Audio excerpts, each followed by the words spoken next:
Okay, we'll get started here. Our second quarterfinal game was Cal State Dominguez Hills, 86-84 over West Liberty. Up on the podium here, we have head coach Steve Becker, along with student athletes David Cheatom and Jeremy Dent-Smith. A couple of notes for Cal State Dominguez Hills here. It's a school record, a 29th win of the season, 10th consecutive win in a game decided by 6 or fewer points. In the national semifinals for the first time in program history, and that's the second team to accomplish that feat here this afternoon. The first 7 seed to win in the quarterfinal round since Southern Indiana in 2019. Will represent the West region in the semifinals. The third consecutive year the West team is going to the last 4 in the national tournament. On Thursday, it will seek to become the first team from the California Collegiate Athletic Association to reach the national championship game since 2010. A couple of other notes: an 18-0 run began at the 17-20 mark on a basket by Adam Afifi.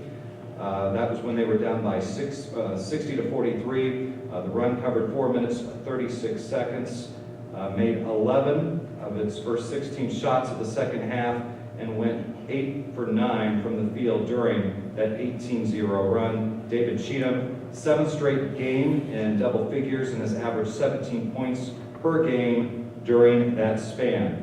So we'll first start with opening thoughts from Coach. Yeah, thank you. I'm just incredibly proud of our group. We've been in so many tight situations for, quite frankly, like the duration of their careers with us, that we're incredibly comfortable in those moments. And I told them that at one of the stanzas in the game down the stretch, it's like, hey, if this gets down to the stretch, we're going to be really comfortable in these positions. And so, hats off to West Liberty. I mean, that's a class program. 20 straight wins for 20 straight years, 8 times to the Elite 8 in the last 15 years. So we took on a regular here. Credit to their staff and their team; they're really good. And so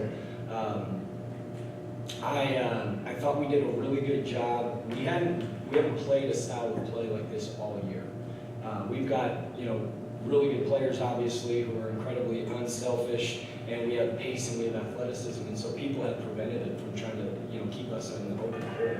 And I think the tide really turned when we just accepted it and just started attacking it with our decision makers and guys.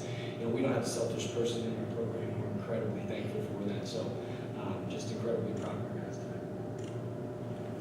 Okay, thank you, Coach, and we'll now open for questions for the student athletes. Jim Powers from NCAA. Jeremy and David, talk about the run you guys are on right now, and just some of the teams that you all have played over the last week and a half, and how gratifying is it to say that you're playing in the national semifinal on Thursday night? I think it's a huge blessing. I feel like God has His hand on this group, and just the culture of this group, like from where we started years ago with the same guys who decided to stay loyal to Dominguez Hills and create a family, and like we're truly brothers. Like it's just good to see where we come from, and we really built it up to get to this point. So we're just very grateful. Yeah, I think to go on top of what he said, I feel like this has been building for years. All of us are kind of close knit. Whether we've been here for 4 or 5 years, or we've been here for 1 year, we all kind of come together, and it's even outside of the court. I feel like a lot of the togetherness that we have on the court comes from off the court, just liking to be around each other. We love hanging out with each other. We want to spend as much time as we can together. So the only way we can do that is if we win games. So everyone just comes in with the same mindset, wanting to win, and when you're around a group of people with the same mindset, it makes everything easier.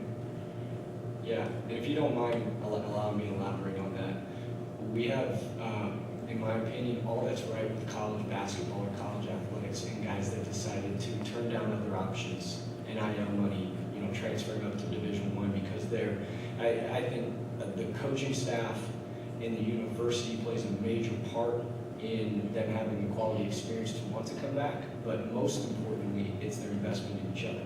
And they're so invested in each other. When every one of these guys, these two beside me, as well as several other guys could have gone 10 different places. And so for us to be able to represent our institution, Dr. Parham, our president, Dr. Franklin, our VP of Student Affairs, and the people that have stayed with us to get to this point, it just means everything to us. I'll ask you guys one more quick question. Coach mentioned a moment ago that the style that we're seeing right now is not the typical way.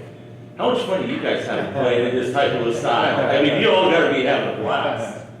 Yeah, I think it's pretty fun. I think it was maybe like a minute 40 left in the game, and like everything was just pressing, everything was moving fast, and it didn't feel like it was the end of the game. Like it felt like we was just like we had 10 more minutes left.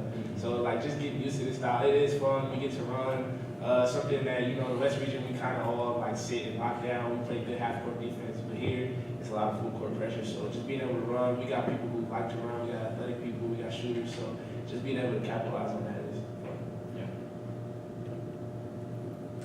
All right, we'll excuse the student athletes.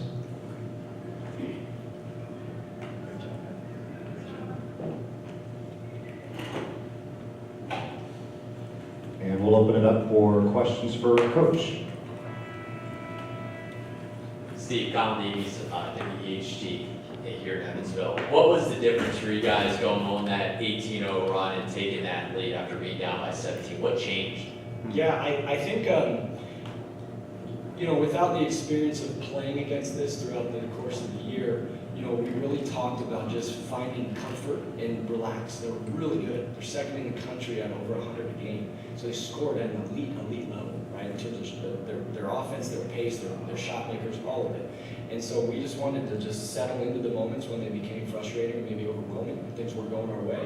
And we just felt like it was inevitable that a run was going to be coming. But I think, to your point, I think that when we went small ball and we just had guys play, different positions and positionless basketball, I really felt like we just guys got to hoop.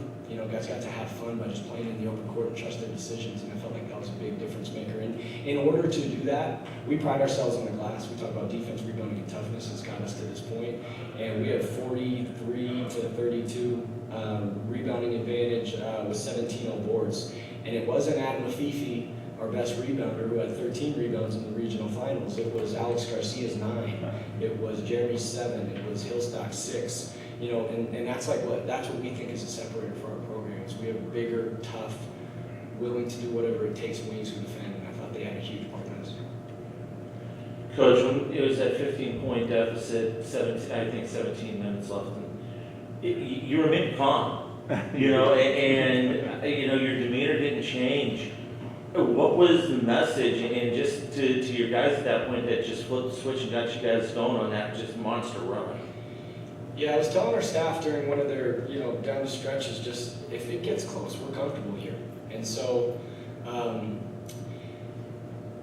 as a player, I would want to play for a coach who acts like he's got it under control in the moments of where as an 18 and 24-year-old, 25-year-old that you could feel the pressure of it. So my head coach is anxious, I'm going to be anxious, and now a mistake happens. So I really try to pride myself on just finding composure in those moments, and I think that guys like Jeremy and Alex and DJ and Dave, like those guys have been around us, they're used to it at this point. Not quite at this stage, having never been here before, so it's a hard thing to try to